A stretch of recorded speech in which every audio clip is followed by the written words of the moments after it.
Holzman, and this is Confessions of an SEO.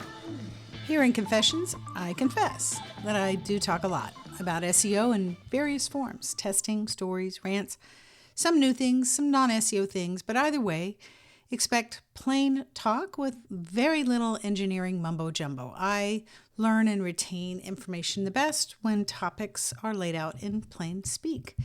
It's my intention that at the end of each Confessions episode, all of us walk away with improved, workable definitions and understanding in the work that we do. Welcome to Season 5, Episode 14 of Confessions of an SEO. All right, last week's episode was about, I would say, it's about time, John Mueller, to confirm that no, Virginia, you can't add eat to your pages.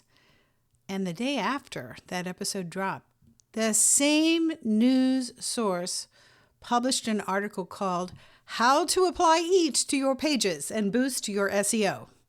Hey, left hand, I'd like to introduce right hand. Really? Huh.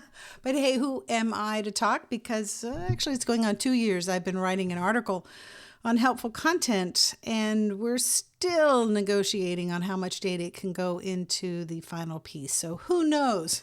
By the time it's out, helpful content may become just a bad memory.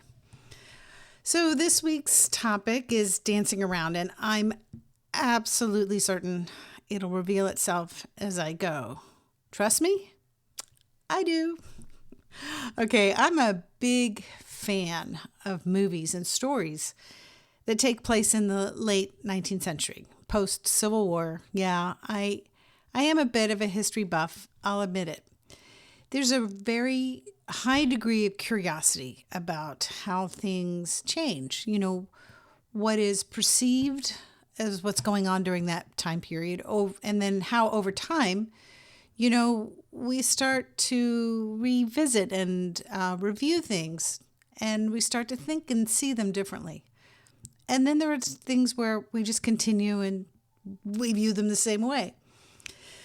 So I'm reading this book called The Decline and Fall of the British Aristocracy. So it's a little light reading. The author is a professor and basically spent 10 years in his spare time writing this. And he was going back centuries to all the documents about land ownership and tracing kind of what happened to these very powerful landed people and how they ended up kind of losing all of that land power to become a sort of a much more diminished presence in society. Now, this particular time period is often called the Gilded Age, mostly as an insult from Mark Twain.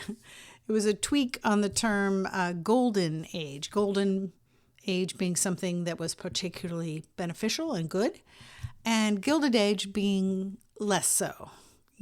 Only the appearance of gold, but not the real thing.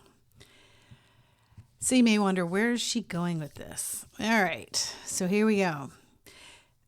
In this world right now, you can't sling a dead cat and not hit on something related to AI, artificial intelligence.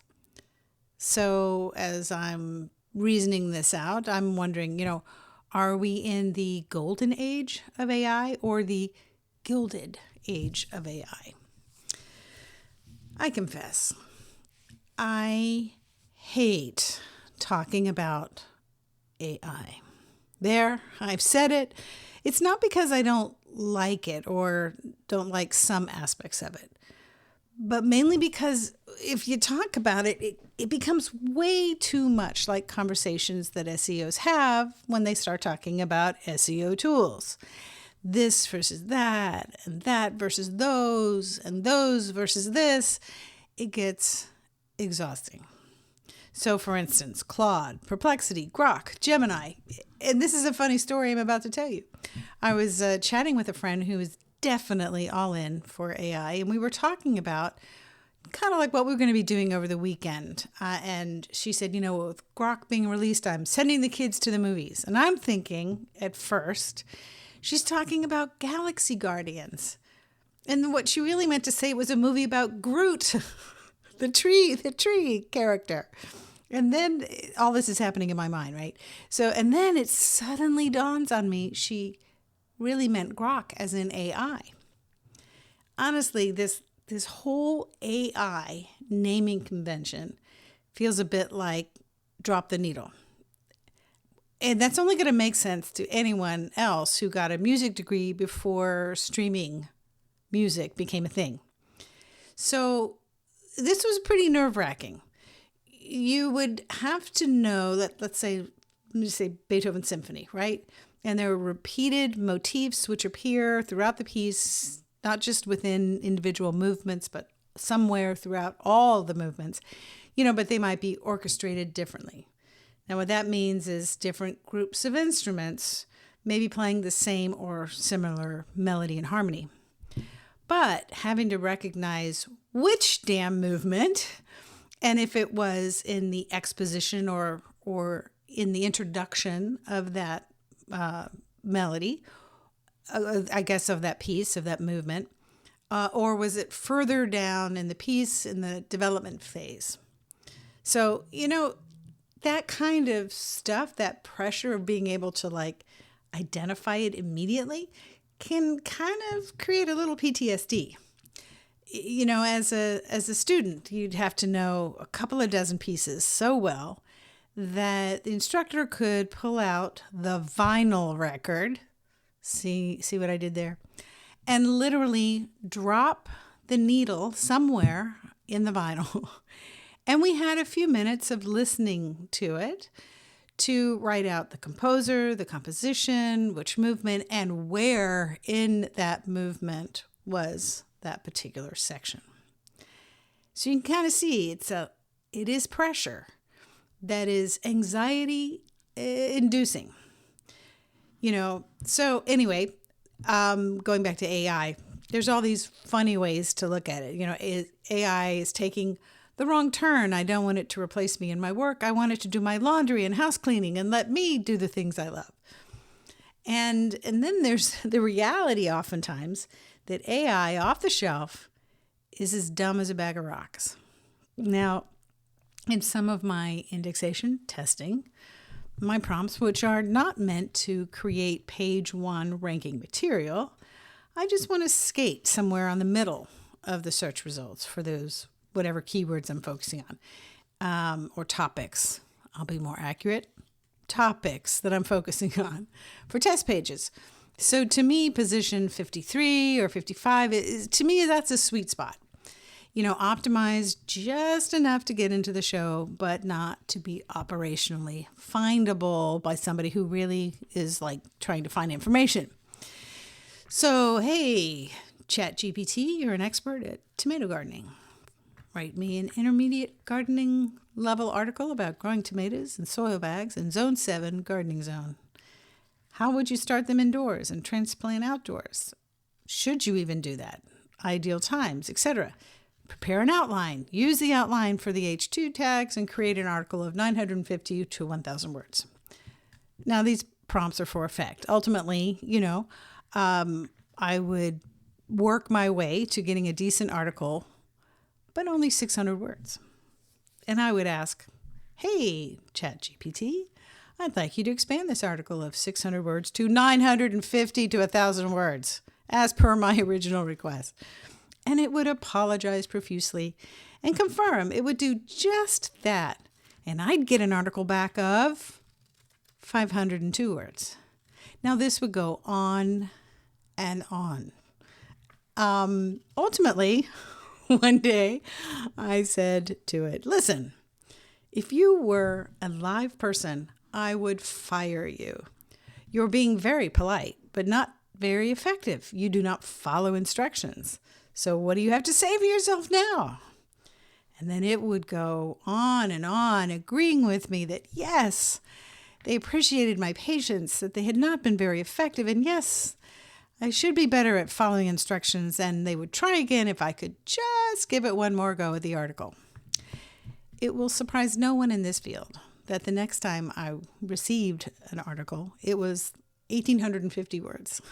So experiences like that might make me feel like we're really in the gilded age of AI. But then I have a different experience.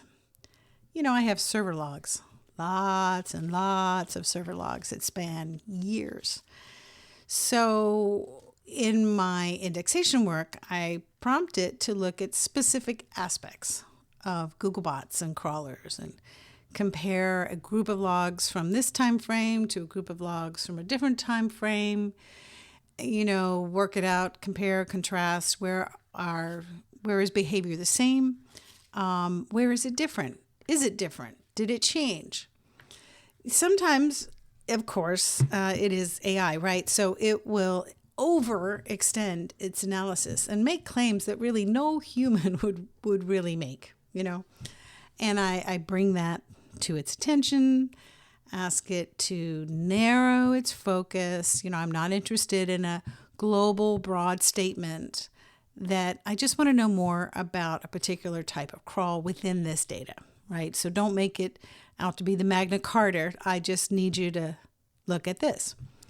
And there are times where I've had it look in various layers, these Google crawls with this Chrome build in this time frame. And, and here's where Google did an update between these dates. So please compare before the update and after the update, and what, if any, modifications were there in Google crawling.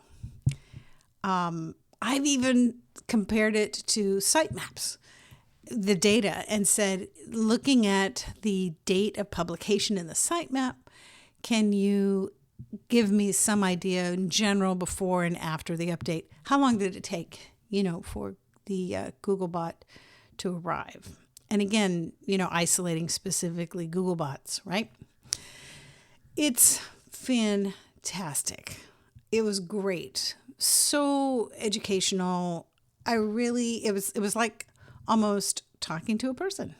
It was so much faster also than I could do, even if I could wrangle a spreadsheet.